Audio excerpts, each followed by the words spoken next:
K.C. Venugopal, V.D. Satisan, Ramesh Chenithala, P.V. Abdul Wahab, M.M. Hassanji, A.P. Anil Kumar, P.K. Bashir, V.S. Joy, Cheria Mohammed, Jebi Mather, Shafi Parambil, Aryadan Shokatji, Alipata Jamila, Rahul Mamkutaltil, all the senior leaders on the stage, party workers, UDF workers, brothers and sisters, I'd like to welcome all of you here today.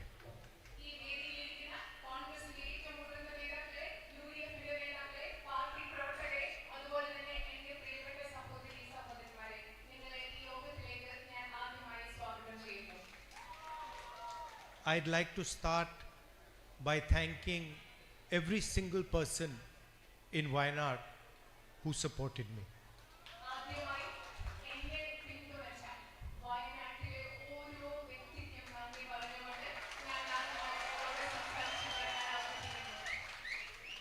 UDF voters, LDF voters, UDF workers, leaders, everybody who took part in the election and supported me and made my victory possible. I'd like to thank with all my heart.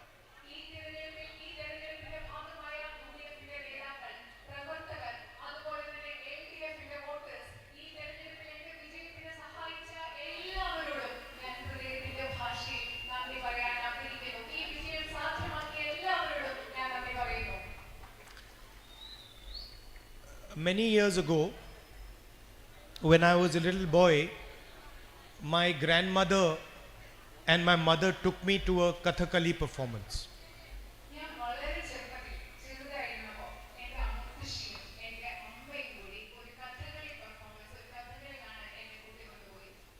And I remember I was small and I didn't understand anything about Kathakali.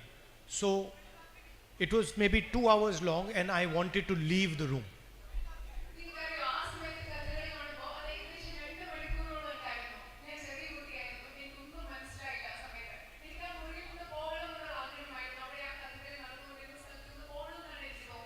I kept telling my grandmother, I'm bored, I want to go, it's hot. Every excuse I could find, I kept telling her.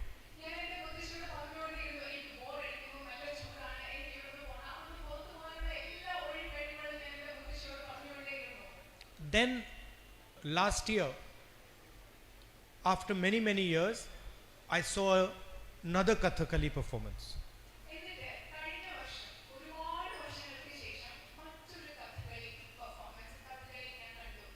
And this time, there was a lady who was explaining me exactly what was going on.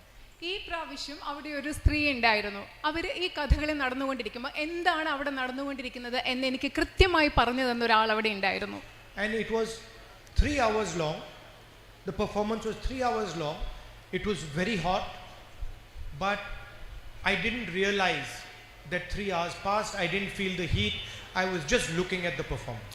അത് മാത്രമല്ല, നേരത്തെ 2 പ്രാവശ്യമായിരുന്നു ആ കഥകളി ഉണ്ടായിരുന്നെങ്കിൽ ഇത് 3 മണിക്കൂറുകളോളം നീണ്ടു. പക്ഷെ എനിക്ക് സമയം പോയത് മനസ്സിലാക്കാൻ തോന്നിയില്ല. എനിക്ക് സമയം പോയത് ഞാൻ അറിഞ്ഞില്ല. അവിടെ ചൂടായിരുന്നു എന്ന് എനിക്ക് മനസ്സിലായില്ല.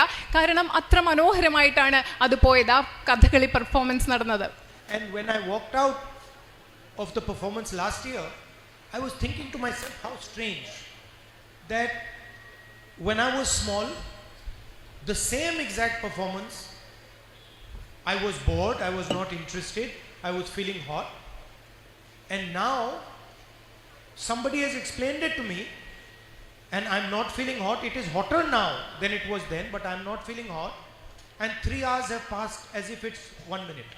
അത് മാത്രമല്ല, അത് കഴിഞ്ഞപ്പോൾ ഞാൻ ചിന്തിക്കുകയായിരുന്നു, പണ്ട് ഞാൻ കണ്ട ഇതേ കഥകളി അത് അന്ന് കണ്ടപ്പോൾ എനിക്കൊന്നും മനസ്സിലായില്ല, ഭയങ്കര ചൂടായിട്ട് തോന്നി, എനിക്ക് അവിടെ നിന്ന് ഇറങ്ങിപ്പോകാൻ തുടങ്ങി. പക്ഷേ ഇതേ കാര്യം ഈ വർഷങ്ങൾക്ക് ശേഷം കഴിഞ്ഞ വർഷം കണ്ടപ്പോൾ അത് 3 മണിക്കൂർ ഉണ്ടായിരുന്നു, സമയം കൂടുതലായിരുന്നു, കൂടുതൽ ചൂടുണ്ടായിരുന്നു. പക്ഷേ ആരോ എനിക്ക് മനസ്സിലാക്കി തന്നപ്പോൾ മുമ്പ് തോന്നിയതൊന്നും എനിക്കിന്ന് തോന്നിയില്ല. And the difference was that this time I understood that this is the tradition, the voice, the expression of the people of Kerala. നിങ്ങൾക്കറിയാമോ ആ വ്യത്യാസം എന്തായിരുന്നു എന്ന്? കാരണം കഴിഞ്ഞ പ്രാവശ്യം, രണ്ടാമത്തെ പ്രാവശ്യം കഥകളി കണ്ടപ്പോൾ എനിക്ക് മനസ്സിലായി അത് കേരളത്തിന്റെ പാരമ്പര്യമാണ്, കേരളത്തിന്റെ ശബ്ദമാണ്, കേരളത്തിലെ ജനങ്ങളുടെ ആശയ പ്രകാശനത്തിന്റെ ഒരു മാർഗമാണ് ഈ കഥകളി എന്ന് എനിക്ക് മനസ്സിലായതുകൊണ്ട് കഴിഞ്ഞ പ്രാവശ്യം എനിക്ക് അതിനെക്കുറിച്ച് ബോറടിച്ചില്ല. The first time it was just a dance. The second time it was the voice of millions of people. It was the history of millions of people. It was the expression of millions of people. ഞാൻ ആദ്യത്തെ പ്രാവശ്യം കഥകളി കണ്ടപ്പോൾ എനിക്കതൊരു നൃത്തരൂപം മാത്രമായിരുന്നു. എന്നാൽ രണ്ടാമത്തെ പ്രാവശ്യം കഥകളി കണ്ടപ്പോൾ കേരളത്തിലെ ദശലക്ഷക്കണക്കിന് ആളുകളുടെ ചരിത്രമായിരുന്നു അത്. എന്നെ സംബന്ധിച്ചിടത്തോളം കേരളത്തിലെ ദശലക്ഷക്കണക്കിന് ആളുകളുടെ ശബ്ദമായിരുന്നു ഞാൻ രണ്ടാമത് കണ്ട ആ Kathakali. And each state of our country has these traditions, has its own language, has its own history, has its own expression. അതുപോലെ തന്നെ ഈ രാജ്യത്തെ ഓരോ സംസ്ഥാനത്തിനും അതിൻ്റെതായ പാരമ്പര്യമുണ്ട്, അതിൻ്റെതായ ചരിത്രമുണ്ട്, അതിൻ്റെതായ ഭാഷയുണ്ട്, അതിൻ്റെതായ സംസ്കാരമുണ്ട്, അതിൻ്റെതായ ആശയപ്രകാശന രീതിയുണ്ട്. There is Malayalam, there is Tamil, there is Bengali, there is Gujarati. There are many different languages, many different dances, many different histories in this country. ഇവിടെ മലയാളമുണ്ട്, ബംഗാളിയുണ്ട്, തമിഴ് ഭാഷയുണ്ട്, ഗുജറാത്തിയുണ്ട്, പലവിധ നൃത്തരൂപങ്ങളുണ്ട്, പലവിധ പാരമ്പര്യങ്ങളുണ്ട്, പലവിധ ചരിത്രങ്ങളുണ്ട്. ഇതെല്ലാം നമ്മുടെ രാജ്യത്ത് നിലനിൽക്കുന്നുണ്ട്. And every single tradition, history is protected by the Constitution of India. ഈ രാജ്യത്തെ ഓരോ ചരിത്രത്തെയും ഓരോ പാരമ്പര്യത്തെയും സംരക്ഷിക്കുന്നത് എൻ്റെ കയ്യിലുള്ള ഭാരതത്തിന്റെ ഭരണഘടനയാണ്. So the fact that the people of Kerala and the people of India can enjoy Kathakali, can listen to Malayalam, can eat Kerala food is all protected by this. നിങ്ങൾക്കറിയാമോ, കേരളത്തിലെ ജനങ്ങൾക്ക് കഥകളി ആസ്വദിക്കാൻ സാധിക്കും, മലയാളം സംസാരിക്കാൻ സാധിക്കും, ഇഷ്ടമുള്ളത് ചെയ്യാൻ സാധിക്കും. ആ അവകാശങ്ങളെ എല്ലാം സംരക്ഷിക്കുന്നത് ഭാരതത്തിന്റെ ഭരണഘടനയാണ്. And if this was gone, then somebody can come to Kerala and say, we do not want you to speak Malayalam. ഈ ഭരണഘടന ഈ രാജ്യത്തില്ലാതായാൽ ഈ രാജ്യത്തിലേക്ക്, കേരളത്തിലേക്ക് ഒരാൾക്ക് വന്ന് ആർക്ക് വേണമെങ്കിലും വന്ന് പറയാം, നിങ്ങൾ മലയാളം സംസാരിക്കേണ്ട എന്ന് പറയാൻ സാധിക്കും. We do not want you to have dosa for breakfast. നിങ്ങൾ പ്രഭാത ഭക്ഷണമായി ദോശ കഴിക്കേണ്ട എന്ന് കേരളത്തിലേക്ക് വന്ന ആളുകൾക്ക് പറയാൻ സാധിക്കും ഈ ഭരണഘടന ഇവിടെ ഇല്ലാതായാൽ. Or we don't like this particular tradition of yours.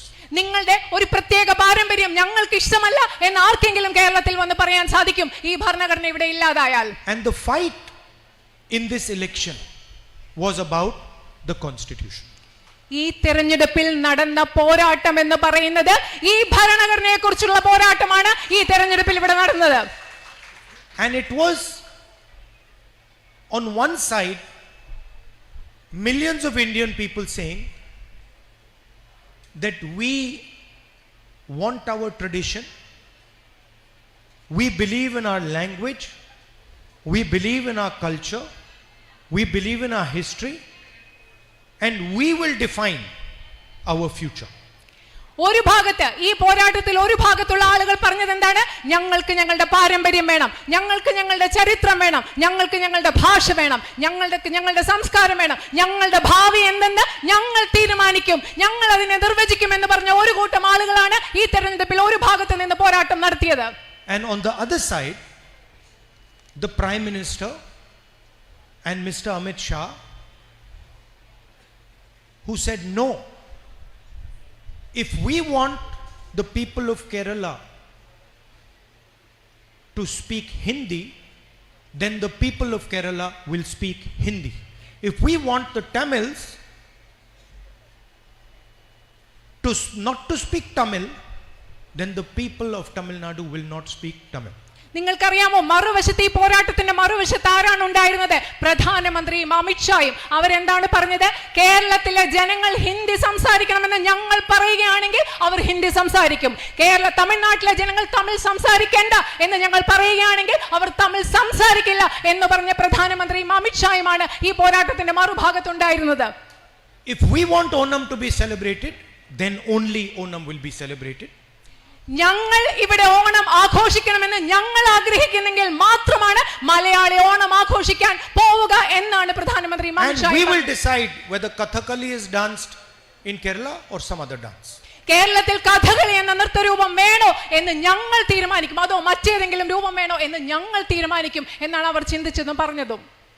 And the beautiful thing is that they had a fundamental misunderstanding. അതിലേറ്റവും മനോഹരമായ കാര്യം എന്ന് പറയുന്നത് അവർക്ക് അടിസ്ഥാനപരമായ ഒരു തെറ്റിദ്ധാരണയുണ്ടായിരുന്നു. They thought that just because they have political power, just because they have ED, they have CBI, they have the income tax department, they can dictate to the people of India what is going to happen. അവരുടെ ഏറ്റവും പ്രധാനപ്പെട്ട തെറ്റിദ്ധാരണ എന്താണെന്നറിയോ? അവരുടെ കയ്യിൽ രാഷ്ട്രീയ അധികാരം ഉണ്ടായിരുന്നതുകൊണ്ട്, ED ഉണ്ടായിരുന്നതുകൊണ്ട്, CBI ഉണ്ടായിരുന്നതുകൊണ്ട്, income tax ഉണ്ടായിരുന്നതുകൊണ്ട് ഇന്ത്യയിലെ ജനങ്ങൾ എന്ത് തീരുമാനിക്കണം, എന്ത് ചെയ്യണം എന്ന് തങ്ങൾക്ക് നിർദ്ദേശിക്കാം, ആജ്ഞാപിക്കാം എന്ന് അവർ കരുതിയതാണ് അവരുടെ അടിസ്ഥാനപരമായ തെറ്റിദ്ധാരണ. And the people of Kerala, the people of Uttar Pradesh, they showed the Prime Minister, people of all other states showed the Prime Minister that you cannot dictate to the people of India what we want. കേരളത്തിലെ ജനങ്ങൾ, ഉത്തർപ്രദേശിലെ ജനങ്ങൾ, India മുഴുവനുള്ള ജനങ്ങൾ പ്രധാനമന്ത്രിക്ക് കാണിച്ചു കൊടുത്തു, ഞങ്ങൾ എന്ത് ചെയ്യണമെന്ന്, ഞങ്ങൾ ആരാണെന്ന് നിങ്ങൾക്ക് ഞങ്ങളോട് ആജ്ഞാപിക്കാൻ സാധിക്കില്ല എന്ന് ഈ രാജ്യത്തെ ജനങ്ങൾ കാണിച്ചു കൊടുത്തു. And the people of India also told them that the constitution is our voice. Do not touch the constitution. അതുമാത്രമല്ല, ഇന്ത്യയിലെ ജനങ്ങൾ പ്രധാനമന്ത്രിയോട് പറഞ്ഞു, ഈ ഭരണഘടന ഞങ്ങളുടെ ശബ്ദമാണ്, അതിനെ തൊട്ട് കളിക്കരുതെന്ന് ഇന്ത്യൻ പ്രധാനമന്ത്രിയോട് ഇന്ത്യയിലെ ജനങ്ങൾ പറഞ്ഞു. 21st century is a visual century. 21ാം നൂറ്റാണ്ട് എന്ന് പറയുന്നത് കാഴ്ചകളുടെ ഒരു ലോകമാണ്. Images have become much more important. ഇന്ന് നമ്മൾ കാണുന്ന ഈ ലോകത്ത് ഇമേജുകൾ, ചിത്രങ്ങൾ, പ്രതിച്ഛായകൾ അത് വളരെയധികം പ്രധാനപ്പെട്ടതാണ്. Before the election you saw BJP leaders saying we will tear up the constitution, we will throw the constitution away, we will change the constitution. നിങ്ങൾ തെരഞ്ഞെടുപ്പിന് മുമ്പ് കേട്ട് കാണും ബിജെപിയുടെ നേതാക്കൾ പറഞ്ഞത്, ഞങ്ങൾ കോൺസ്റ്റിറ്റ്യൂഷനെ ഇല്ലാതാക്കും, ഞങ്ങൾ ഭരണഘടനയെ എടുത്തു കളയും എന്നൊക്കെ പറഞ്ഞത് നിങ്ങൾ കേട്ടിട്ടുണ്ടാവും. Arrogance of power. അത് അധികാരത്തിന്റെ ധാർഷ്ട്യത്തിലാണ് അവർ പറഞ്ഞത്. After the election you saw the Prime Minister doing this to the constitution. പക്ഷേ തെരഞ്ഞെടുപ്പിന് ശേഷം ഇന്ത്യൻ പ്രധാനമന്ത്രി ഭരണഘടനയോട് ഇങ്ങനെ ചെയ്യുന്നത് നിങ്ങൾ കണ്ടിട്ടുണ്ടാവും. So you can see that the people of India have spoken. നിങ്ങൾക്ക് കാണാൻ സാധിക്കും ഇന്ത്യയിലെ ജനങ്ങൾ എങ്ങനെ സംസാരിച്ചു, അവർ സംസാരിച്ചു എന്ന് നിങ്ങൾക്ക് കാണാൻ സാധിക്കും. And also notice that hatred has been defeated by love and affection. അതുമാത്രമല്ല, നിങ്ങൾ ഇതുകൂടി ശ്രദ്ധിക്കണം, ഈ രാജ്യത്തെ വെറുപ്പിനെ ഈ രാജ്യത്തെ ജനങ്ങൾ സ്നേഹം കൊണ്ട്, വാത്സല്യം കൊണ്ട് ഈ രാജ്യത്തെ ജനങ്ങൾ പരാജയപ്പെടുത്തിയിരിക്കുന്നു. Arrogance has been defeated by humility. ധാർഷ്ട്യത്തെ വിനയം കൊണ്ട് പരാജയപ്പെടുത്തിയിരിക്കുന്നു. In fact, the truth is the Prime Minister barely escaped in Varanasi. നിങ്ങൾക്കറിയോ, സത്യമെന്ന് പറഞ്ഞാൽ പ്രധാനമന്ത്രി വാരണാസിയിൽ കഷ്ടിച്ച് രക്ഷപ്പെട്ടതാണ് എന്നതാണ് സത്യം. And he would have been defeated himself in Varanasi. അദ്ദേഹം തന്നെത്താൻ അവിടെ പരാജയപ്പെട്ടേനെ വാരണാസിയിൽ. The BJP was defeated in Ayodhya. BJP അയോധ്യയിൽ പരാജയപ്പെട്ടു. So even the people of Ayodhya have sent a message to the BJP that we do not appreciate hatred and violence. അതുമാത്രമല്ല, അയോധ്യയിലെ പോലും ജനങ്ങൾ ബിജെപിക്ക് കൃത്യമായൊരു സന്ദേശം നൽകി, ഞങ്ങൾ അക്രമത്തെ, വെറുപ്പിനെ ഞങ്ങൾ ഉൾക്കൊള്ളുന്നില്ല എന്ന് അയോധ്യയിലെ ജനങ്ങൾ ബിജെപിക്ക് കൃത്യമായ സന്ദേശം നൽകി. And the single biggest message that the people of India have given is that we are multiple traditions, we are many states, we have many histories, and every single one of these histories, every single one of these traditions, every single one of these religions is going to be respected. ഈ രാജ്യത്തെ ജനങ്ങൾ നൽകിയ ഏറ്റവും പ്രധാനപ്പെട്ട സന്ദേശം, BJPക്ക് നൽകിയ ഏറ്റവും പ്രധാനപ്പെട്ട സന്ദേശം എന്ന് പറയുന്നത് ഞങ്ങൾ വ്യത്യസ്ത സംസ്കാരങ്ങളാണ്, ഞങ്ങൾ വ്യത്യസ്ത പാരമ്പര്യങ്ങളാണ്, ഞങ്ങൾ വ്യത്യസ്ത ഭാഷകളാണ്, ഞങ്ങൾ വ്യത്യസ്ത സംസ്ഥാനങ്ങളാണ്, ഞങ്ങൾ വ്യത്യസ്ത മതങ്ങളാണ്. ഈ രാജ്യത്ത് ഈ ഓരോ മതവും ഓരോ ഭാഷയും ഓരോ സംസ്കാരവും ഓരോ സംസ്ഥാനവും ഓരോ ചരിത്രവും ബഹുമാനിക്കപ്പെടണം എന്ന സന്ദേശമാണ് ഇന്ത്യയിലെ ജനങ്ങൾ കൃത്യമായി നൽകിയത്. I can tell you that the government that has been formed in Delhi is a crippled government. ഞാൻ പറയാം നിങ്ങളോട്, ഇന്ന് ഡൽഹിയിൽ ഉണ്ടായിരിക്കുന്ന ഒരു ഗവൺമെന്റ് സമ്പൂർണ്ണമായ ഒരു ഗവൺമെന്റ് അല്ല, പ്രശ്നങ്ങളുള്ള ഒരു ഗവൺമെന്റ് തന്നെയാണ്. The opposition has dealt a fatal blow to the BJP. BJPക്ക് കഠിനമായ ഒരു അടിയാണ് ഇന്ത്യയിലെ പ്രതിപക്ഷം നൽകിയിരിക്കുന്നത്. And you will see that even Mr. Narendra Modi's attitude will have to change. നിങ്ങൾ ശ്രദ്ധിച്ചാൽ മനസ്സിലാക്കാൻ പറ്റും, നരേന്ദ്രമോദിയുടെ കാഴ്ചപ്പാട്, നരേന്ദ്രമോദിയുടെ സമീപനം മാറേണ്ടിയിരിക്കുമെന്ന് നിങ്ങൾക്ക് മനസ്സിലാക്കാൻ സാധിക്കും. Because the people of India have sent him a clear message. കാരണം ഇന്ത്യയിലെ ജനങ്ങൾ അദ്ദേഹത്തിന് കൃത്യമായ ഒരു സന്ദേശം നൽകിയിട്ടുണ്ട്. From our perspective, our role of opposition will continue. നമ്മുടെ കാഴ്ചപ്പാടിൽ നിന്ന് പ്രതിപക്ഷം എന്ന രീതിയിൽ നമ്മുടെ പങ്ക്, ഉത്തരവാദിത്വം അത് തുടർന്നുകൊണ്ടിരിക്കും. We proposed an alternative vision for the people of India, a pro-poor, compassionate vision, and we will fight for that vision. ഈ രാജ്യത്തെ ജനങ്ങൾക്ക് മുമ്പിൽ ഈ രാജ്യത്തിന്റെ വികസനത്തിന് വേണ്ടിയിട്ടുള്ള ഒരു ബദൽ ദർശനം ഇന്ത്യൻ നാഷണൽ കോൺഗ്രസ് അവതരിപ്പിച്ചു. സഹാനുഭൂതിയുള്ള, കാരുണ്യമുള്ള, ഈ രാജ്യത്തെ ജനങ്ങളോട്, ദരിദ്രരോട് ചേർന്ന് നിൽക്കുന്ന ഒരു ദർശനം. അതിനുവേണ്ടി, ആ കാഴ്ചപ്പാടിന് വേണ്ടി ഞങ്ങൾ പൊരുതിക്കൊണ്ടേയിരിക്കും. We are committed to making India a fairer society, a more productive society. കൂടുതൽ ഉൽപാദനക്ഷമമായ, കൂടുതൽ ന്യായയുക്തമായ ഒരു സമൂഹമായി ഇന്ത്യയെ മാറ്റുന്നതിന് വേണ്ടി ഞങ്ങൾ തുടർന്നും പരിശ്രമിച്ചുകൊണ്ടേയിരിക്കും. Now I have a dilemma in front of me. ഇപ്പോ എൻ്റെ മുന്നിൽ വലിയ ഒരു ധർമ്മ സങ്കടമുണ്ട്. The question is, will I be member of parliament of Wayanad or will I be member of parliament of Raebareli? എൻ്റെ മുന്നിലുള്ള ഏറ്റവും വലിയ ധർമ്മ സങ്കടം ചോദ്യം എന്ന് പറയുന്നത്, ഞാൻ റായ്ബറേലിയിലെ പാർലമെന്റ് അംഗമാവുമോ ആയി തുടരുമോ അതോ വയനാട്ടിലെ പാർലമെന്റ് അംഗമായി തുടരുമോ? Unfortunately, like the Prime Minister, I am not guided by God. ദൗർഭാഗ്യകരമായി എനിക്ക് ധർമ്മസങ്കടമുള്ള എൻ്റെ കാര്യം പറയും, പ്രധാനമന്ത്രിയെ പോലെ പ്രധാനമന്ത്രിക്ക് എല്ലാം ചെയ്യണമെന്ന് പറഞ്ഞു കൊടുക്കുന്നത് ദൈവമാണ്. പക്ഷേ എൻ്റെ കാര്യത്തിൽ അങ്ങനെയല്ല. അതുകൊണ്ട് എനിക്ക് ആ I am a human being. ഞാനൊരു സാധാരണ മനുഷ്യനാണ്. You know, you saw in the election, first the Prime Minister said 400 par. നിങ്ങൾ ഇലക്ഷൻ സമയത്ത് കണ്ടു കാണാം, പ്രധാനമന്ത്രി പറഞ്ഞു 400-ലധികം വോട്ടുകൾ, 400-ലധികം സീറ്റുകൾ. After that 400 par disappeared and 300 par came. ആ കുറച്ച് കഴിഞ്ഞപ്പോൾ ആ 400-ലധികം കഴിഞ്ഞു, പിന്നെ 300-ലധികം സീറ്റുകളായി. After that 300 par disappeared. അത് കഴിഞ്ഞപ്പോൾ ഈ 300-ലധികം സീറ്റുകളും അപ്രത്യക്ഷമായി. And then he gave a speech where he said, I am not biological. അത് കഴിഞ്ഞിട്ട് അദ്ദേഹം ഒരു പ്രസംഗം നടത്തി. ആ പ്രസംഗത്തിൽ പറഞ്ഞു, നിങ്ങളെയൊക്കെ പോലെ ഞാൻ ജൈവികമായി, അതായത് ജീവശാസ്ത്രപരമായി, ശാരീരികമായി ഉണ്ടായ ആളല്ല. He said, after my mother passed away, I realized that I am not a biological person.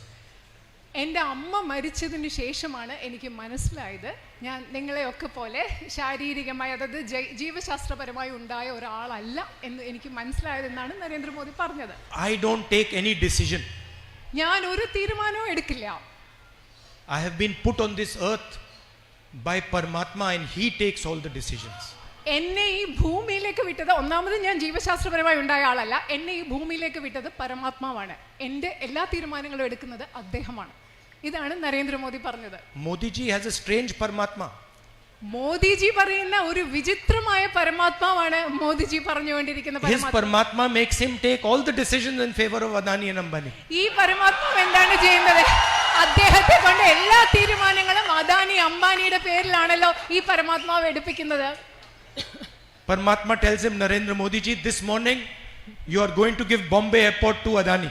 പരമാത്മാവ് അദ്ദേഹത്തോട് ഒരു രാവിലെ പറയുന്നു, ഇന്ന് രാവിലെ നിങ്ങൾ ബോംബെ വിമാനത്താവളം അദാനിക്ക് കൊടുക്കൂ. Okay, now you gave Bombay, now you give Lucknow. അപ്പോൾ നിങ്ങൾ ബോംബെ കൊടുത്തു കഴിഞ്ഞു, ഇനി നിങ്ങൾ ലക്നോ കൊടുക്കും. Good, now you have given 7 airports, now you give power plants. ഇപ്പൊ എയർപോർട്ടുകളിൽ വിമാനത്താവളങ്ങളെല്ലാം കൊടുത്തു തീർന്നു. ഇനി നിങ്ങൾക്ക് വൈദ്യുതി ഉൽപ്പാദിപ്പിക്കുന്ന നിലയങ്ങൾ അത് കൊടുത്തോളൂ അംബാനിക്ക്. Okay, good. Now you've done power plants. Now, to help Adani with defense, you do Agniveer. നിങ്ങൾ എല്ലാ പവർ പ്ലാന്റുകളും അതായത് വൈദ്യുതി ഉൽപ്പാദന നിലയങ്ങളെല്ലാം കൊടുത്തു കഴിഞ്ഞു. ഇനി എന്ത് ചെയ്യും? പ്രതിരോധത്തിൽ അദാനിയെ സഹായിക്കാൻ വേണ്ടി നിങ്ങൾ അദ്ദേഹത്തിന് അഗ്നിവീർ പദ്ധതി, ഇത് പരമാത്മാവ് അദ്ദേഹത്തിനും നരേന്ദ്രമോദിക്ക് കൊടുക്കുന്ന നിർദ്ദേശങ്ങളാണ്. But unfortunately, I do not have this luxury because I'm a human being and God does not order me. ശരിക്കും നരേന്ദ്രമോദി പറയുന്ന പോലെയുള്ള ഈ ഒരു വിശേഷ സൗഭാഗ്യം എനിക്കില്ല. കാരണം നരേന്ദ്രമോദിയോട് സംസാരിക്കുന്ന പോലെ പരമാത്മാവ് എന്നോട് സംസാരിക്കുന്നില്ല. കാരണം ഞാനൊരു സാധാരണ മനുഷ്യനാണ്. In fact, it is for me, it is much simpler. കാരണം പക്ഷേ എന്നെ സംബന്ധിച്ചിടത്തോളം അത് വളരെയധികം ലളിതമാണ്. My God is the poor people of India. കാരണം എന്റെ ദൈവം എന്ന് പറയുന്നത് ഈ രാജ്യത്തെ ദരിദ്രരായ മനുഷ്യരാണ് എന്റെ ദൈവം. My God is the people of Wayanad. എന്റെ ദൈവം എന്ന് പറയുന്നത് വയനാട്ടിലെ ജനങ്ങളായ നിങ്ങൾ ഓരോരുത്തരുമാണ്. So for me it's very easy. I just go talk to the people and my God tells me what to do. അതുകൊണ്ട് എനിക്ക് വളരെ എളുപ്പമാണ്. ഞാൻ പോയി എൻ്റെ ജനങ്ങളോട് നിങ്ങളോട് ചോദിക്കും ഞാൻ എന്ത് ചെയ്യണം, നിങ്ങൾ എൻ്റെ ദൈവമാണ്, അപ്പൊ നിങ്ങൾ പറയുന്നത് ഞാൻ ചെയ്യും. എനിക്ക് എളുപ്പമാണ്. Anyway, back to the question of Wayanad or Raebareli. അതുകൊണ്ട് വീണ്ടും ആ ചോദ്യം വരികയാണ്, വയനാടാണോ റായ്ബറേലിയാണോ? ആ ചോദ്യം ഞാൻ ഇവിടെ ചോദിക്കുകയാണ്. What I will commit to you is that both Wayanad and Amethi and Raebareli will be happy with my decision. ഞാൻ നിങ്ങളോട് പറയുന്നത്, ഞാൻ നിങ്ങൾക്ക് ഉറപ്പ് നൽകുന്ന ഒരു കാര്യം എന്ന് പറയുന്നത്, ഞാൻ ഏത് തീരുമാനം എടുത്താലും ആ തീരുമാനം വയനാട്ടിലെ ജനങ്ങൾക്കും റായ്ബറേലിയിലെ ജനങ്ങൾക്കും സന്തോഷമുള്ള തീരുമാനമായിരിക്കും. Once again, thank you very much for your love and your affection, for your support and for all the energy that you gave me in this difficult period. ഒരിക്കൽ കൂടി നിങ്ങളുടെ എല്ലാ സ്നേഹത്തിനും, നിങ്ങളുടെ എല്ലാ വാത്സല്യത്തിനും, നിങ്ങളുടെ എല്ലാ പിന്തുണയ്ക്കും, അതുപോലെ തന്നെ ബുദ്ധിമുട്ടുള്ള ഈ കാലഘട്ടത്തിൽ നിങ്ങൾ എനിക്ക് നൽകിയ എല്ലാ ഊർജത്തിനും ഞാൻ ഒരിക്കൽ കൂടി നിങ്ങളോട് നന്ദി പറയുന്നു. And I look forward to seeing you again soon. നിങ്ങളെ വളരെ വേഗം വീണ്ടും കാണുന്നതിൽ ഞാൻ ആഗ്രഹിക്കുന്നു. Thank you. നന്ദി.